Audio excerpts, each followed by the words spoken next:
Capsicum egg కాంబినేషన్లో capsicum egg fry అండి. ఎలా చేసుకోవాలో ఏమేమి కావాలో ఇప్పుడు చూద్దాం. క్యాప్సికమ్, కొత్తిమీర, పచ్చిమిర్చి, కరివేపాకు, ఉప్పు, కారం, పసుపు, ఇంకా ఎగ్స్ అండి. ఇవన్నీ పక్కన పెట్టేసుకొని ఫస్ట్ గ్యాస్ వెలిగించేసుకొని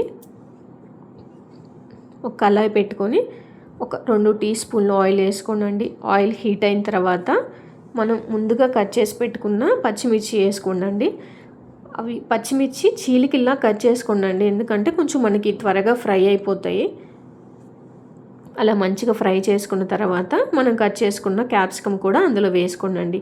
క్యాప్సికమ్ ఇక్కడ మరీ పెద్ద సైజ్ కట్ చేసుకోకండి, కొంచెం మీడియం సైజ్ కానీ లేదంటే కొంచెం చిన్న సైజ్ కానీ, ఎందుకంటే పెద్ద సైజ్ అయితే మనకి వేగడానికి ఎక్కువ టైం తీసుకుంటుందండి. కొంచెం మీడియం సైజ్ కానీ చిన్న సైజ్ కానీ కట్ చేసుకోండి. అందులోని ఉప్పు,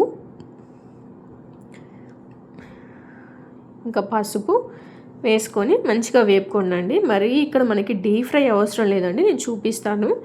కొంచెం ఆ కలర్ అలా వేపుకున్న తర్వాత అందులోనే మనం కరివేపాకు కూడా వేసుకోండి.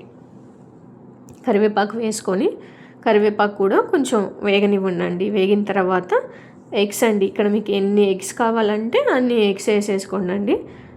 ఎగ్స్ అన్నీ వేసేసుకున్న తర్వాత మీరు వెంటనే గరిటె పెట్టి తిప్పొద్దండి, కొంచెం సిమ్లో పెట్టేసి కొంచెం ఉడికిన తర్వాత మీరు టర్న్ చేసుకోండి. ఎందుకంటే మనకి ఎగ్ పీసెస్ అనేది కొంచెం పెద్దగా వస్తాయండి. వెంటనే తిప్పేసుకుంటే చిన్న చిన్న ముక్కలు అయిపోతాయండి. ఇలా అయితే మనకి అన్నంలోకి, రోటీలోకి, చపాతీలోకి అయినా మంచిగా ఉంటాయండి.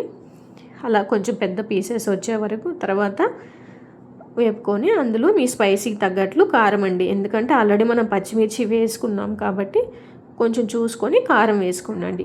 కారం కూడా మంచిగా వేగిన తర్వాత మనం దించేసే ముందు కొత్తిమీర చల్లుకొని గ్యాస్ ఆఫ్ చేసుకోండి. ఒకసారి ఇలా ట్రై చేసి ఎలా ఉందో తప్పకుండా కామెంట్ చేసి చెప్పండి. ఈ వీడియో మీకు నచ్చితే లైక్, షేర్ అండ్ సబ్స్క్రైబ్ చేసుకోండి కసిరెడ్డి సిస్టర్స్ ఓల్డ్ యూట్యూబ్ ఛానల్ని.